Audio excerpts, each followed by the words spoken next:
നമസ്കാരം, എല്ലാവർക്കും എൻ്റെ യൂട്യൂബ് ചാനലിലേക്ക് സ്വാഗതം. നാളെ നവരാത്രി ആരംഭം കുറിക്കുകയാണ്.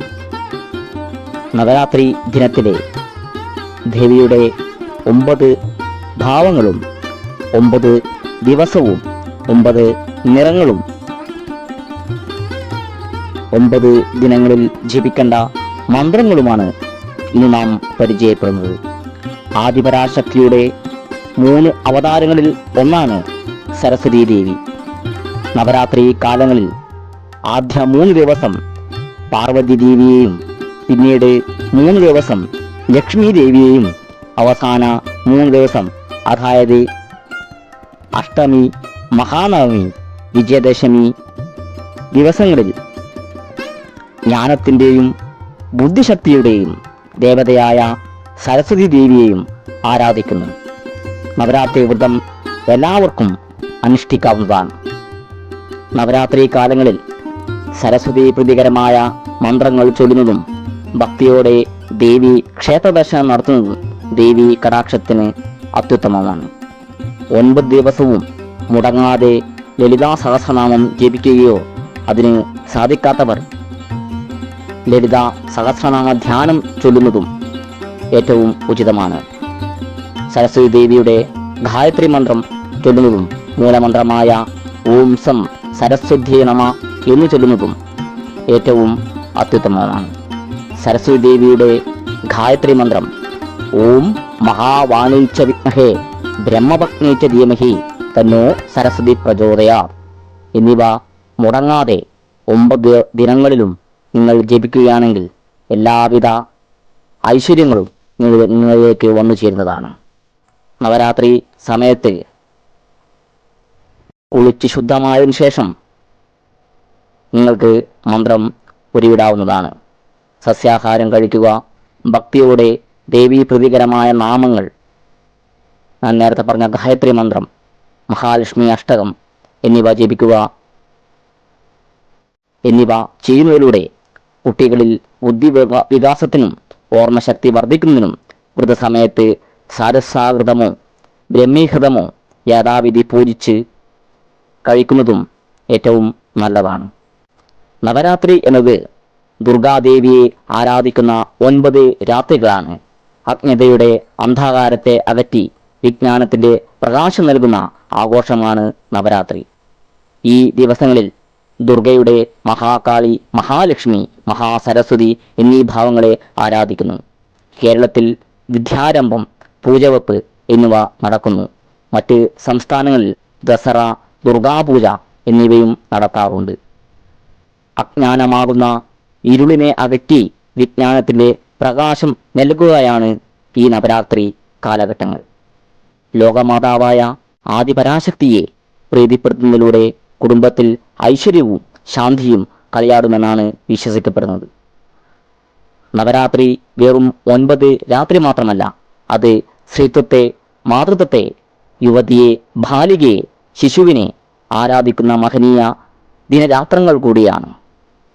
ഭൂമിയെയും പ്രകൃതിയും കാടും കടലും നദിയുമൊക്കെ അമ്മയായി കണ്ട ആ ആദിപരാശക്തിയുടെ മക്കളുടെ സ്വയം സമർപ്പിത ദിനങ്ങളാണിവ. എന്തെല്ലാം വിദ്യകൾ നാം സ്വായത്തമാക്കിയോ അതെല്ലാം ആ വിദ്യാസരസ്വതിയുടെ അനുഗ്രഹം കൂടിയാണ്. പ്രപഞ്ചത്തിലെ പഞ്ചഭൂതാത്മകമായ ഏതു വസ്തുവിലും ശക്തിയിലും പ്രാണനിലും എപ്രകാരം ആ അമ്മയുടെ ആദിപരാശക്തിയുടെ ചേതന മറഞ്ഞിരിക്കുന്നുവോ അതേ ചൈതന്യം അമ്മ സ്ഥാനത്ത് നിന്നിലും കുടിയിരിക്കുന്നുവെന്ന മഹനീയ സത്യം സ്വായത്തമാക്കലാണ്. നവരാത്രി കാലത്ത് മനസ്സും ബുദ്ധിയും ചിന്തയുമെല്ലാം സ്വയം ശുചീകരിക്കാൻ, നവീകരിക്കാൻ യത്നിക്കേണ്ട ദിനങ്ങളായി മാറ്റാൻ നമുക്ക് കഴിയണം. വിദ്യയില്ലെങ്കിൽ മനുഷ്യൻ മൃഗതുല്യരാകും. സകല കലകളുടെയും മൂർത്തി ഭാവമാണ് വിദ്യാകാരിണിയായ മഹാസരസ്വതി ദേവി. കേരളത്തിൽ മാത്രമല്ല, ഭാരത ഖണ്ഡത്തിലാകെ നവരാത്രി കാലം ദേവി പൂജയ്ക്ക് പ്രാധാന്യം കൽപ്പിക്കുന്നു. പല രൂപത്തിലും ഭാവത്തിലുമാണ് വിവിധ ഭാഗങ്ങളിൽ നവരാത്രി കൊണ്ടാടുന്നത്. വംഗദേശത്ത് കാളിയാണ് ആരാധനാമൂർത്തി. മൈസൂരിൽ ചാമുണ്ടേശ്വരി പൂജയാണ് മുഖ്യം. മറ്റ് പല ഭാഗത്തും ആയുധ പൂജക്കാണ് പ്രാധാന്യം. മൈസൂർ ദസറ പേര് കേട്ടതാണ്. വർണ്ണശബളമാണ് മൈസൂർ ദസറ. മഹിഷപുരം എന്നായിരുന്നു മൈസൂരിൻ്റെ പുരാതന നാമം. അതിൽ നിന്നും തന്നെ ദസറയുടെ മാഹാത്മ്യം ഊഹിക്കാം. കേരളത്തിൽ സരസ്വതി പൂജയ്ക്കാണ് പ്രാധാന്യം. നവരാത്രി വ്രതം ആദ്യം അനുഷ്ഠിച്ചത് അവതാര പുരുഷനായ സാക്ഷാൽ ശ്രീരാമനാണ്. സീതാപഹരണത്തിനു ശേഷം കിഷ്കിന്ധയിൽ വച്ചാണ് ദാശരഥി വ്രതം ആദ്യം തുടങ്ങിയതെന്ന് ദേവി ഭാഗവത്തിൽ പരാമർശിക്കുന്നുണ്ട്. ഇനി നമുക്ക് 9 ദിവസത്തെപ്പറ്റിയും 9 ഭാവങ്ങളെപ്പറ്റിയും 9 നിറങ്ങളെപ്പറ്റിയും 9 ദിവസത്തിൽ ജപിക്കേണ്ട മന്ത്രങ്ങളെപ്പറ്റിയും ഒന്ന് മനസ്സിലാക്കാം. ശൈലപുത്രി ഭാവമാണ് 1-ാം ദിവസം. ബാലസ്വരൂപിണി ഭാവത്തിൽ ശൈലപുത്രിയായി പാർവതി ദേവിയെ സങ്കല്പിച്ച് ആരാധിക്കുകയാണ് ആദ്യം ചെയ്യേണ്ടത്. പൂർവജന്മത്തിലെ സതീദേവിയെപ്പോലെ ദേവി ഈ ജന്മത്തിലും പരമശിവന്റെ അർദ്ധാഗ്നിയാണ്. വൃഷഭസ്ഥിതിയായി ത്രിശൂലവും താമരപ്പൂവും ധരിച്ച് മരുവുന്നു. പ്രാധാന്യമുള്ള നിറം ഓറഞ്ച്. ജപിക്കേണ്ട മന്ത്രം ഇതാണ്.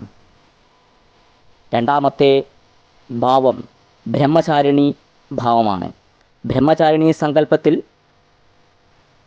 പൂജിക്കപ്പെടുന്നു 2-ാം ഭാവം. ബ്രഹ്മശബ്ദത്തിന് തപസ് എന്നർത്ഥമുണ്ട്. ദേവി തപസ് ചെയ്ത് ഭഗവാനെ പ്രീതിപ്പെടുത്തുകയാണ്. ജപമാലയും കമണ്ഡലവും ധരിച്ചിരിക്കുന്നു. ഇലഭക്ഷണം പോലും ത്യജിച്ചുകൊണ്ടാണ് തപസ് ചെയ്യുന്നതെന്നാണ് വിശ്വാസം. അതുകൊണ്ടാണ് ദേവിക്ക് അപർണ എന്ന പേരുണ്ടായി. പ്രാധാന്യമുള്ള നിറം വെള്ള. ജപിക്കേണ്ട മന്ത്രം ഇതാണ്. 3-ാമത്തെ ഭാവം ചന്ദ്രഘണ്ഠയാണ്. ദേവിയുടെ തിരുനെറ്റിയിൽ അർദ്ധചന്ദ്രാരൂപത്തിൽ ഒരു മണിയുണ്ട്. ആ മണിയാണ് ചന്ദ്രഘണ്ഠ രൂപിണിയായ ദേവി സങ്കല്പത്തിനാധാരം. സ്വർണ്ണവർണ്ണമുള്ള ശരീരവും 10 കൈകളുമുണ്ട്. എല്ലാ കൈകളിലും ദിവ്യായുധങ്ങൾ ധരിച്ചിരിക്കുന്നു. സിംഹവാഹിനിയുടെ മണിനാദം കേട്ടാൽ ദുഷ്ടന്മാർക്ക് ഭയവും ശിഷ്ടന്മാർക്ക് ശാന്തിയും ലഭിക്കും. യുദ്ധത്തിന് ഒരുങ്ങി നിൽക്കുന്ന ഭാവമാണ്. പ്രാധാന്യമുള്ള നിറം ചുവപ്പാണ്. ജപിക്കേണ്ട മന്ത്രം ഇതാണ്. 4-ാമത്തെ ദേവീ സ്വരൂപം കൂഷ്മാണ്ഡ എന്ന പേരിൽ അറിയപ്പെടുന്നു.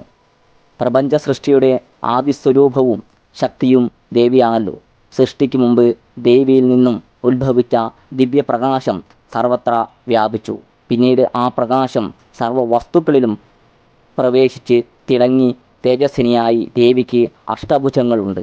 കമണ്ഡലു, ധനുസ്, ബാണം, പുഷ്പം, അമൃതകലശം, ചക്രം, ഗദ, ജപമാല എന്നിവ ധരിച്ച് സിംഹവാഹിനിയായി ദേവി പരിലസിക്കുന്നു. പ്രാധാന്യമുള്ള നിറം നീല. ജപിക്കേണ്ട മന്ത്രം ഇതാണ്. ദേവിയുടെ 5-ാമത്തെ ഭാവം സ്കന്ദമാതാവാണ്. അമ്മയുടെ മടിയിൽ പുത്രൻ സുബ്രഹ്മണ്യൻ സാന്നിധ്യമരുളുന്നു എന്നാണ് സങ്കല്പം. സ്കന്ദമാതാവായ പരാശക്തി ചതുർഭുജയാണ്. 2 കൈകളിലും താമരപ്പൂവും താഴത്തെ ഒരു കൈ പുത്രനെ വാത്സല്യപൂർവ്വം തഴുകുന്ന തരത്തിലും മറ്റേ കൈയിൽ വരദമുദ്രയും ധരിച്ചിരിക്കുന്നു. സ്കന്ദമാതാവിനെ ആരാധിക്കുന്നതിലൂടെ സുബ്രഹ്മണ്യനെ പൂജിക്കുന്ന ഫലം കൂടി ലഭിക്കുന്നു. സുബ്രഹ്മണ്യ പ്രീതിക്കും സ്കന്ദമാതാവ് ആരാധന ഫലപ്രദമാകുന്നു. പ്രാധാന്യമുള്ള നിറം മഞ്ഞ. ജപിക്കുന്ന മന്ത്രം ഇതാണ്. 6-ാമത്തെ സ്വരൂപം കാർത്യായനിയുടേതാണ്. കാർത്യായന മഹർഷി ദേവിയെ തപസ് ചെയ്ത് ദേവി തന്നെ ഗൃഹത്തിൽ പിറക്കണമെന്ന് പ്രാർത്ഥിച്ചു. ദേവി മഹർഷിയുടെ ആഗ്രഹം സ്വീകരിച്ചു. അതിനുശേഷം മഹിഷാസുരനെ വധിച്ച ദേവിമാർക്ക് ആശ്വാസമരുളി എന്ന് പുരാണം പറയുന്നു. ചതുർഭുജയായ ദേവി പുഷ്പവും വാളും അഭയമുദ്രകളും ധരിച്ച് സിംഹവാഹിനിയായി സർവർക്കും അനുഗ്രഹാശസ്സുകളേറി മരുവുന്നു. പ്രാധാന്യമുള്ള നിറം പച്ചയാണ്. ജപിക്കേണ്ട മന്ത്രം ഇതാണ്. 7-ാം ഭാവമാണ് ഏറ്റവും ഭയാനകം. ദേവി ശക്തിരൂപം പൂണ്ട് കാളരാത്രിയായി ശോഭിക്കുന്നു.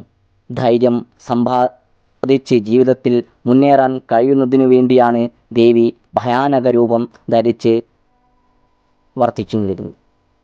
ആ രൂപം ശരീരത്തിലേക്ക് പ്രതിഫലിക്കുമ്പോൾ മനുഷ്യൻ ഭയത്തിൻ്റെ പിടിയിൽ നിന്നും രക്ഷപ്പെടുമെന്നാണ് വിശ്വാസം. ദേവിയുടെ ഭയാനക രൂപം മനോദൗർലഭ്യം പരിഹരിച്ച് മനുഷ്യനെ കർമ്മനിരതനാക്കാൻ വഴിതെളിയിക്കുന്നു. കറുത്ത നിറവും ചിന്നിച്ചിതറിയ മുടിയും തൃക്കണ്ണുകളിൽ നിന്നും പ്രവഹിക്കുന്ന അഗ്നിയും ആരെയാണ് ഭയപ്പെടാത്തത്? ബ്രഹ്മാണ്ടത്തെ ഭസ്മമാക്കാൻ പോലും ആ ജ്വാലകൾക്ക് ശക്തിയുണ്ട്. കൗതയാണ് വാഹനം. വരദമുദ്രയും അഭയമുദ്രയും വാളും മറ്റൊരു ദിവ്യായുധവും ധരിച്ച് ചതുർഭുജയായി ശുഭകരി എന്ന പേരിൽ അറിയപ്പെടുന്നു. പ്രാധാന്യമുള്ള നിറം ചാരനിറം. ജപിക്കേണ്ട മന്ത്രം ഇതാണ്. മഹാഗൗരിയാണ് എട്ടാമത്തെ ഭാവം. ദേവി ശാന്തസ്വരൂപിണിയും ശുഭ്രവർണ്ണ സ്വരൂപിണിയുമാണ്. പരമശിവനെ ആഗ്രഹിച്ച് കഠിന തപസ്സും ചെയ്ത് ദേവിയുടെ ശരീരം കറുത്തു, സൗന്ദര്യം നശിച്ചു. പക്ഷേ അത് കണ്ടു നിൽക്കാൻ ശിവന് കഴിഞ്ഞില്ല. ദേവൻ പ്രത്യക്ഷപ്പെട്ട് ദേവിയെ ഗംഗാസ്നാനം കഴിപ്പിച്ച് ശുഭ്രവർണ്ണയാക്കി തീർത്തു. ദേവിയുടെ വസ്ത്രങ്ങളും ആഭരണങ്ങളും വെളുത്തതായിരുന്നു. വെള്ളക്കാളയുടെ പുറത്ത് കയറി ദേവി സർവർക്കും ദർശനം നൽകി. ചതുർഭുജങ്ങളിൽ ത്രിശൂലം, അഭയമുദ്ര, ധമരു, വരദമുദ്ര എന്നിവ ധരിച്ച് ഉപാസകന് അക്ഷയപുണ്യം നൽകി പരിലസിച്ചു. പ്രാധാന്യമുള്ള നിറം പർപ്പിൾ. ജപിക്കേണ്ട മന്ത്രം ഇതാണ്. സിദ്ധിദാത്രി രൂപമാണ് അവസാനത്തെ ദിവസത്തേത്. അന്ന് ദേവി സർവാഭിഷ്ടസിദ്ധികളോടെ എല്ലാവർക്കും ദർശനം നൽകുന്നു. അനിമ, മഹിമ, ഗരിമ, ലഘിമ, പ്രാപ്തി, പ്രാക്യാവ്യം, ഈശത്വം, വശ്യത്വം എന്നീ സിദ്ധികൾ ഈ സങ്കല്പത്തിലൂടെ ആരാധിച്ചാൽ കൈവരുമെന്നാണ് വിശ്വാസം. ദേവന്മാർക്ക് പോലും സിദ്ധികൾ നൽകുന്നത് ദേവിയാണ്. ചതുർഭുജങ്ങളിൽ ഗദയും ചക്രവും ശംഖും താമരയും ധരിച്ച് ദേവി വിരാജിക്കുന്നു. പ്രാധാന്യമുള്ള നിറം പച്ച. ജപിക്കേണ്ട മന്ത്രം ഇതാണ്.